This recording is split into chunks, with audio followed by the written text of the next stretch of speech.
Vamos a meternos de lleno en una pregunta fascinante, una que toca uno de los conceptos más poderosos que dan forma a nuestro mundo, el Estado. ¿De dónde sale esta idea? Para explorar esta cuestión, aquí tenemos la hoja de ruta. Arrancaremos con lo básico. ¿Qué es exactamente el Estado? Luego nos sumergiremos en un debate que, la verdad, es bastante inesperado, sobre sus orígenes. Vamos a analizar las dos grandes visiones, la del Estado como algo moderno y la del Estado como algo antiguo. Después, veremos cuál es el modelo que ha terminado por dominar el mundo. Y para terminar, exploraremos su increíble legado global.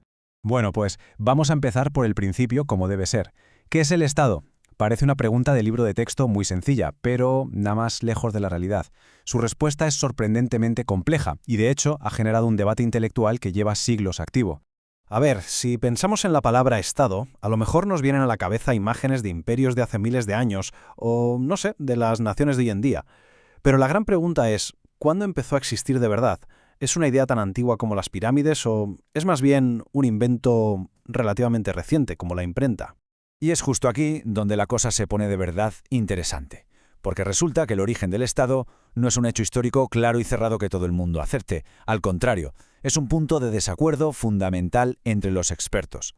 Y esto, claro, crea un misterio intelectual fascinante.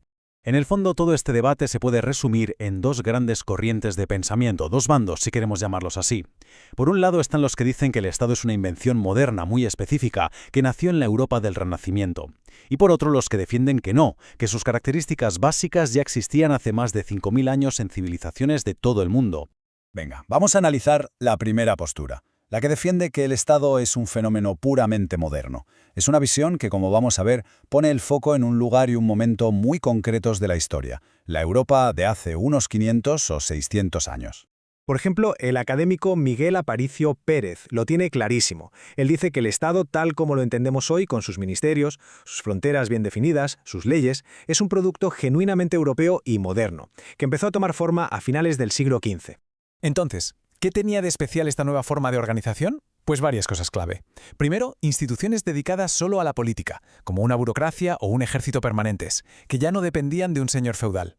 Segundo, y esto es fundamental, el monopolio del uso legítimo de la fuerza. O sea, que solo el Estado puede declarar la guerra o meter a alguien en la cárcel legalmente. Y tercero, una separación muy clara entre lo público y lo privado. Para esta corriente, esto es lo que lo diferencia de todo lo que vino antes. Claro, esto no pasó de un día para otro, ni mucho menos. Fue un proceso lento, gradual, que tardó siglos en consolidar el poder y que al final acabó redibujando por completo el mapa político de Europa. Pero, claro, como en todo buen debate, hay otra cara de la moneda. No todo el mundo está de acuerdo con esta visión tan centrada en Europa.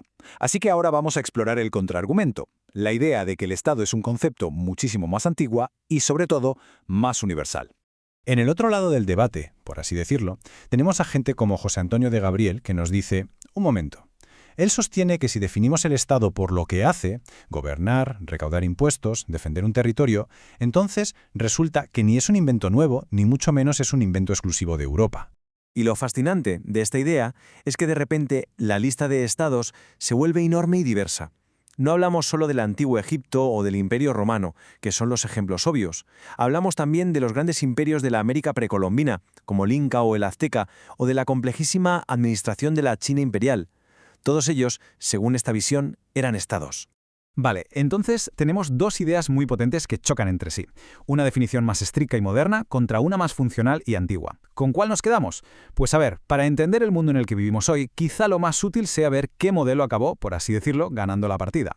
Más que decidir quién tiene la razón histórica, que es un debate interesantísimo, pero muy académico, lo práctico es fijarnos en el modelo concreto que surgió en Europa y que, con el tiempo, se expandió por todo el planeta hasta convertirse en la forma de organización política por defecto.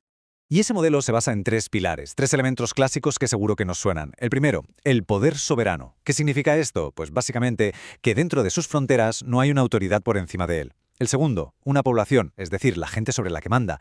Y el tercero, un territorio, un espacio físico con fronteras definidas. Estos tres elementos son la base de todo el sistema internacional actual. Entenderlos es clave. Claro, la pregunta es inevitable. ¿Cómo es posible que justo este modelo, el europeo, entre todas las formas de organización que han existido, se convirtiera en el estándar mundial? Vamos a explorar ese legado.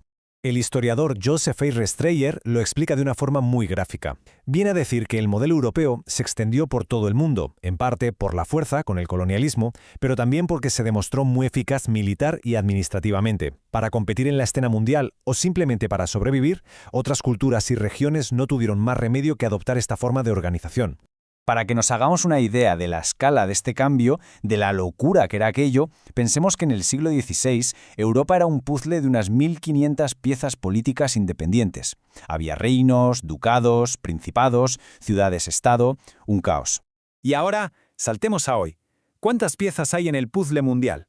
Pues mira, solo 193 Estados miembros en las Naciones Unidas. El proceso de consolidación y unificación bajo un único modelo ha sido sencillamente brutal. Y con esto llegamos a la reflexión final, una pregunta provocadora que ya está sobre la mesa. En un mundo hiperconectado, con empresas más poderosas que muchos países, con problemas globales como el cambio climático que no entienden de fronteras, ¿estamos viendo el principio del fin del Estado tal y como lo conocemos? ¿Está evolucionando hacia algo nuevo? Ahí queda la pregunta.